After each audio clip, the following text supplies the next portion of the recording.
students, welcome back to our science lesson. We are doing simple machines as you know, and I am your teacher Mrs. Nutan Milind Karadekar, taking up simple machines. We have already learnt about the Archimedes screw and the screw which was explained in the earlier batch or earlier class. Today we will proceed to understand what is a wedge. Before I forget, let me remind you about to like and subscribe my channel Nutan's Academy. Also share these videos with your friends in other schools. So let us start now. A wedge, which is a part which is also called as simple machine. Let us start now. Now see your textbook, page number 86, 12.6. The figure shown there is an axe. An axe is used for cutting wood. A sharp tool is formed on joining two inclined planes. Such a tool is called a wedge. A wedge is used for breaking an object into two pieces or to separate objects stuck together. An axe, a knife, or a chisel are some of the examples of simple machines. A needle and a nail are also kinds of wedges. So here they have shown you some nails. They have shown you the axe, which is used for cutting wood, one knife and one chisel. These are wedges because two inclined planes are joined together and you get a sharp surface or a straight line, sharp line, which helps in cutting the vegetables in the kitchen, cutting the fruits in the kitchen. And because of the pointed part of the nail enters the wall after hammering. Use your brain power. Now here they have asked us use your brain power, and in that they are telling us something. Let us read and understand. A needle is required for stitching cloth. We use a knife for cutting fruits. If the tip of a needle or the edge of the knife become blunt, then the needle does not penetrate the cloth and the knife does not cut the fruit. Why is it so?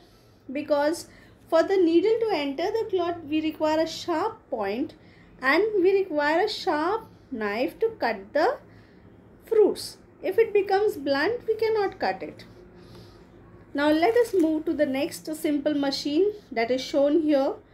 That is 12.7. What is shown in that 12.7? Removing a large stone.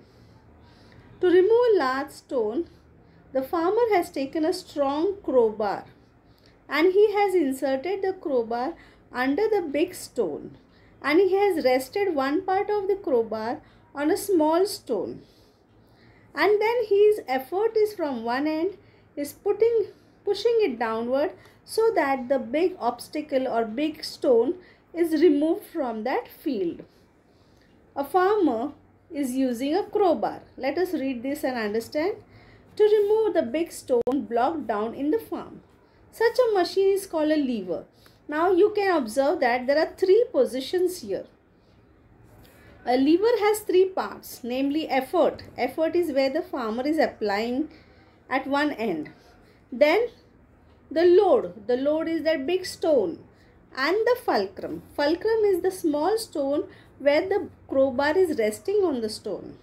So these three main parts makes a simple machine. Now if you read these 3 points given here, you will come to know that we require 3 parts in a lever.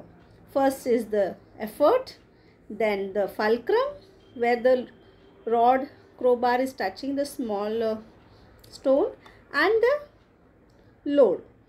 The support at which the rod of a lever is rested is called the fulcrum of the lever. Now whenever we are using levers, we have a fulcrum. Sometimes the fulcrum is in the center. Sometimes the position of the fulcrum is to the left. Sometimes the position of the fulcrum is to the right. And according to the type of machine, the positions of load and effort keep on changing. I'm sorry. The weight lifted by a lever or the force against which the lever acts is called the load. So you know what is a load. After seeing the figure, you'll come to know what is the load. The arm of the lever from the fulcrum is the load and called the load arm. The force applied on the other end of the rod to lift the load is called the effort. So whatever physical effort that we are doing to one part is the effort of that man, of that farmer. The part of the lever from the fulcrum to the effort is called the effort arm. So this side is the effort arm. The load and fulcrum are close to each other, which makes it easier to remove a nail with the hammer. Wheelbarrows, fishing rods, shovels, brooms in our homes, arms, legs, boat oars. How the boat moves, their boat oars are there, crowbars, the shown in the picture, and the bottle opener which I had shown in the earlier class are all examples of levers. So they are all examples of lever. There are three types of levers that you should understand depending upon the position of the fulcrum, depending upon the position of the load, depending upon the position of the effort.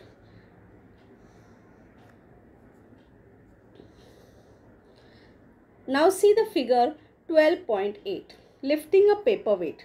Now what do you see here? You see a pencil, one ruler is resting on the pencil and one load is kept. Fulcrum is the center of the intersection where you have the pencil and the ruler, that is the center part which is moving is the fulcrum, and effort is the hand that is shown. So now see here, this is the fulcrum,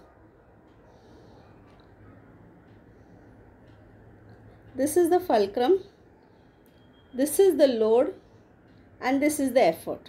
Okay, have you understood? This is the effort, this is the fulcrum, and this is the load. So three positions. In the center you have the fulcrum F. You have the fulcrum in the center. Okay. So this fulcrum is in the center. This is the load here. And this is the effort here. That means fulcrum, the moving position is in the center. Now this moving position is called, this kind of positioning is called the first order lever. Now this kind of levers, where do you find? Can you imagine when you go to garden, you sit on one end of the seesaw, your friend sits on the opposite end of the seesaw. Then what order is it? I'm sorry. It is the first order fulcrum, or first order lever of the first order. So this kind of position you have in seesaw, you have it in pair of scissors, you have it in crowbar, and you have in a claw hammer. So such kind of position is found in seesaw,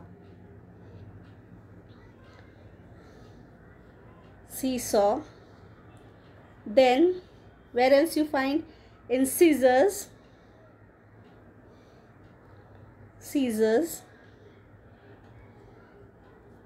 and where else? Crowbar, and finally claw hammer. Okay. Now let us go to the next picture, which explains us about the second order of the lever. Now in this case, see, this is the effort, E for effort. Load is here and fulcrum is towards the end. The fulcrum is the moving part. Load is in the center. So this is second order, lever of the second order. Okay. Now where do you find such kind of positions where you have the load in the center? You know your grandmother, what she is eating? Suparis. And what she is using to cut the supari? Nutcracker. What she is using? Nutcracker. So this is also similar type of lever, second order. Then you have bottle opener. This is already shown in the picture. Then you have wheelbarrow. Wheelbarrow. So all these pictures are all second order levers. Understood? Load is in the center. If the load nut is in the center, then only she is able to cut the nut. Okay.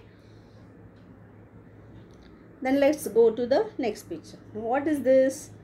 This is found apparatus. This instrument is found in the kitchen. Yes. Now when your mama is roasting papads, she holds the papad here. The papad is somewhere here. And she is holding in this, effort is in the center and fulcrum is towards the end. Okay. So what order is this now? This is F, this is E, and this is L. That means load. What order is this? This is lever of the third order. Where do you find this? This is kitchen utensils.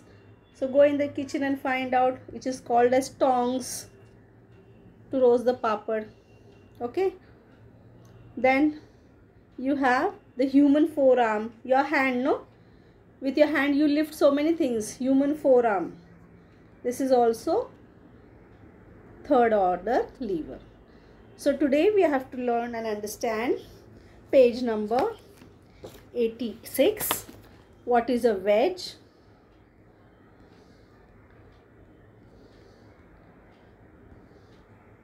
This we have to understand. What is a wedge? Then we have to understand what are levers.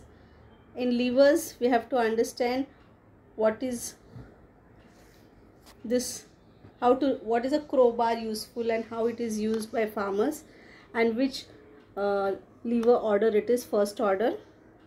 Then on the next page you have to learn this one, first order. Then in the second picture they have shown second order, lever of second order. Then they have shown pair of tongs. This is third order. And accordingly they have already shown us down. You have to just by heart this in your exams. For your exams you should know what is first order, what is second order, and what is third order. So this you have to by heart and keep. First order, fulcrum is in the center. Second order, fulcrum is to the left. And third order, fulcrum is also to the left, but the load and effort positions are changed. So this you have to by heart so that you can easily tell me when asked what kind of lever it is. First order, second order, third order. So this becomes very important. You have to learn it by heart. This diagram, which one? This one, this box. To learn it by heart, you can draw it in your science book and revise it for further studies. Now let us move to the next picture. Now here they have told us you have to answer it. Use your brain power. Some machines we use in our day-to-day life are shown in the picture. What is the type of lever in each of these? What is the type of lever that they have shown here? This one is a second order. This one is first order. Scissor, first order. Scissors, first order. And this one also first order because it is removing the nail from that plank. So only this is second order. Okay, why? It is wheelbarrow, or it is a container which carries soil from one place to the other, and fulcrum is in this first position, load is in the center, and effort is at the end. So only this is second order. Only this is second order, rest all pictures are first order. So this comes to an end of the lesson, second video. The remaining part of the lesson is a pulley, a wheel and an axle, and how to maintain machines. So that I'll be doing in the next video. Thanks for watching. Keep watching and keep reading science books.